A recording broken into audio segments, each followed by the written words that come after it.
अमित शाह बहुत गर्मी में बोला संसद के अंदर, क्या चाहते हो, घुसपैठियों का वोट रहे इस देश में।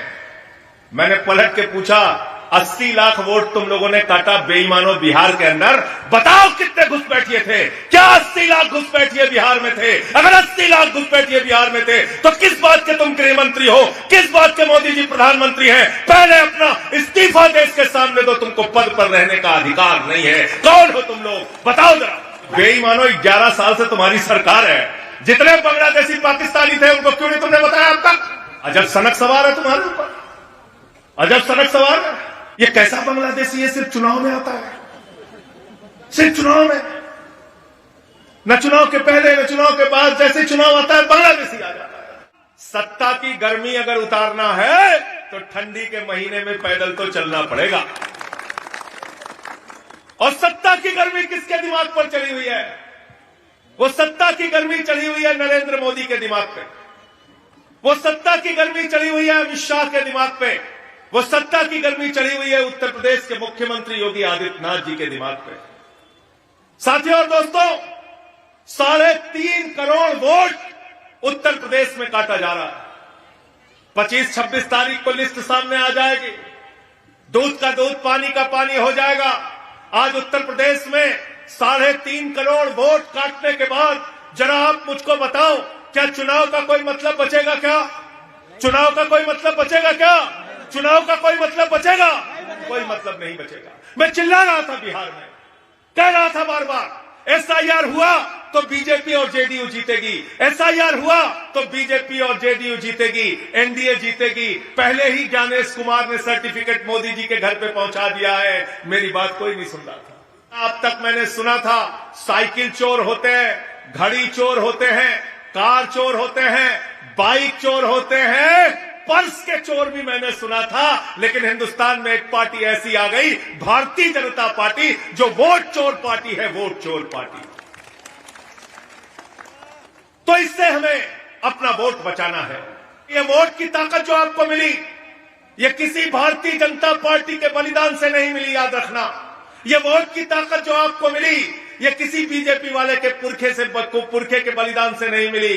ये वोट की ताकत जो आपको मिली, ये वोट की ताकत मिली बाबा साहब डॉक्टर भीमराव अंबेडकर जी ने देश के लिए जो संविधान लिखा, उसमें लिखा हिंदू का भी वोट एक होगा, मुसलमान का भी वोट एक होगा, सिख का भी वोट एक होगा, ईसाई का भी एक वोट होगा, दलित का भी एक वोट होगा, पिछड़े का भी एक वोट होगा, आदिवासी का भी एक वोट होगा, मजदूर का भी एक वोट होगा, किसान का भी एक वोट होगा, राष्ट्रपति का भी वोट एक होगा और चपरासी का भी वोट एक होगा, 2 वोट नहीं होगा। संजय भैया जिंदाबाद, संजय भैया जिंदाबाद। है कि नहीं है बताओ?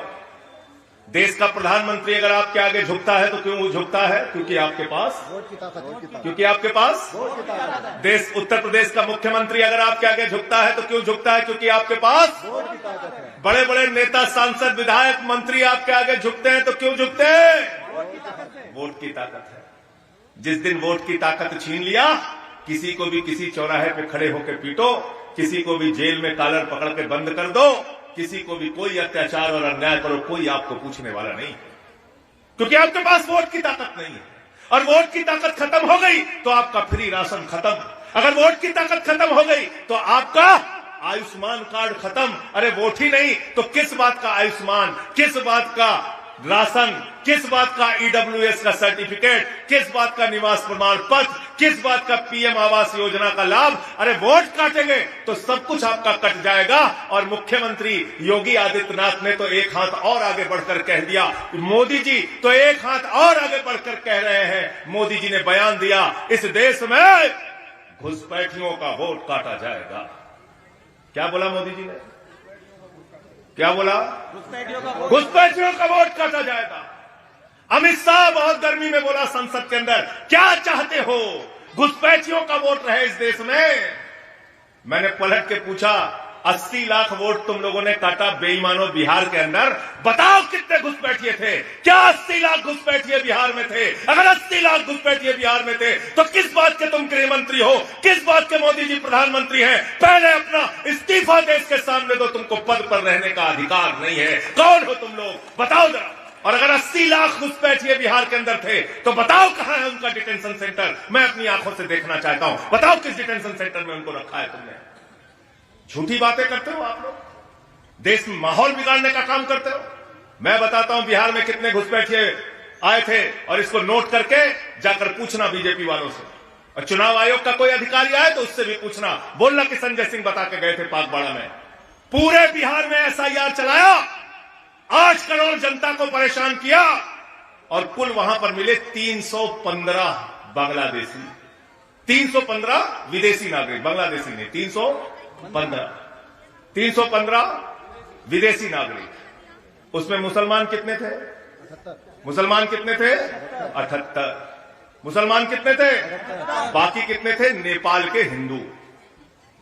तो तुमने पूरे प्रदेश को, पूरे देश का माहौल खराब किया, और मात्र मिले 315 विदेशी नागरिक। और ये कैसा घुसपैठिया है भाई, कैसा घुसपैठिया है। डॉक्टर नीरज जी बैठे हुए हैं हमारे दूसरी आजादी वाले पीछे, खड़े हो जाइए आप।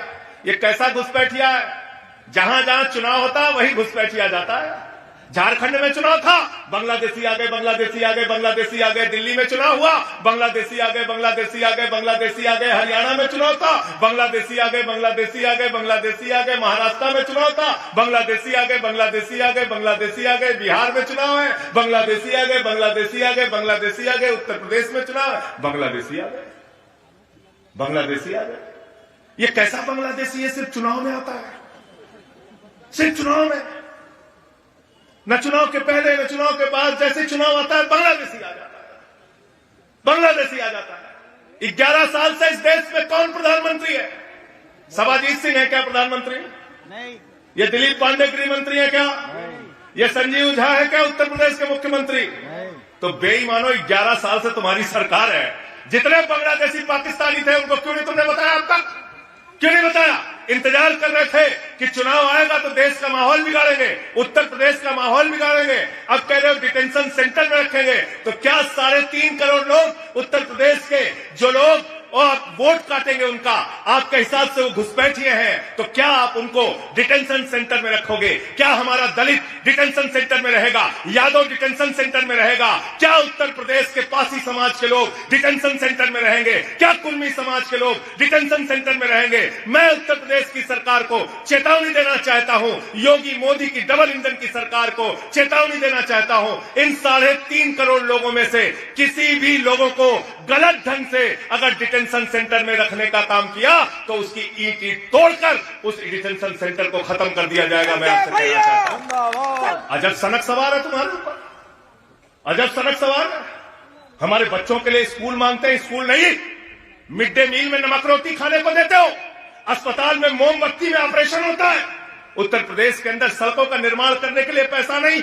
हमारा नौजवान रोजगार मांगता है, उसको लाठियों से पीटा जाता है। इलाहाबाद के अंदर, लखनऊ के अंदर, मेरठ के अंदर, गाजियाबाद के अंदर किसान खाद की बोरी मांगता है तो उसको मौत के घाट उतार दिया जाता है, उसको लाठियों से पीटा जाता है। आज किसान के लिए पैसा नहीं, नौजवान के लिए पैसा नहीं, मजदूर के लिए पैसा नहीं, लेकिन आप डिटेंशन सेंटर अपनी सड़क में बनाओगे। मैं कहना चाहता हूं बीजेपी वालों से, जितने बांग्लादेशी और पाकिस्तानी मिले उनको उनके देश वापस भेज देना। गोडसेवादी लोगों को गांधी का नाम पसंद नहीं है, राष्ट्रपिता महात्मा गांधी से डरते हैं। आज वो लोग भी जिन्होंने उनकी हत्या की थी, जिनके पुरखों ने उनकी हत्या की थी। अरे गांधी का अस्तित्व तुम खत्म नहीं कर सकते। गांधी की प्रतिमा दुनिया के 80 देशों में लगी हुई है, और 20 देशों के प्रतिनिधि हिंदुस्तान में G20 के सम्मेलन में आए थे।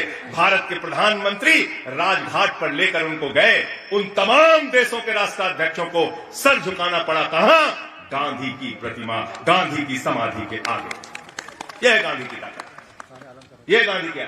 मैं मोदी और योगी जी से कहना चाहता हूं, इस तरह से डराने का काम मत करो। मुसलमान अगर डरता है तो सिर्फ अल्लाह से डरता है, ऊपर वाले से डरता है। ये डराने का काम मत करो, डराने का काम मत करो, ये बांटने का काम मत करो। मंदिर मस्जिद गुरुद्वारे में बांट दिया भगवान को, धरती बांटी अंबर बांटा, मत बांटो इंसान को, इंसान को मत बांटो।